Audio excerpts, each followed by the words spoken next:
ఇష్టా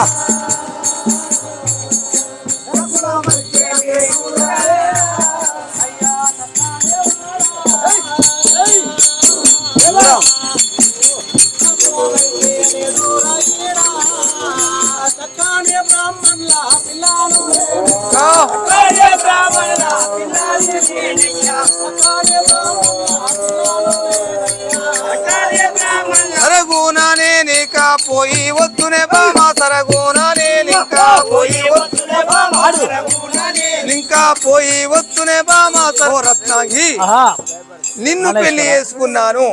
నాకు అంత ముందే పద్మాక్షి భార్య ఉన్నది. ఆ యొక్క గొర్రెను మాల్పుకొని ఆ దేశములు తిరగాలి. నీ మీ యుద్ధం ఉంటే నాకు తీరేది కదా.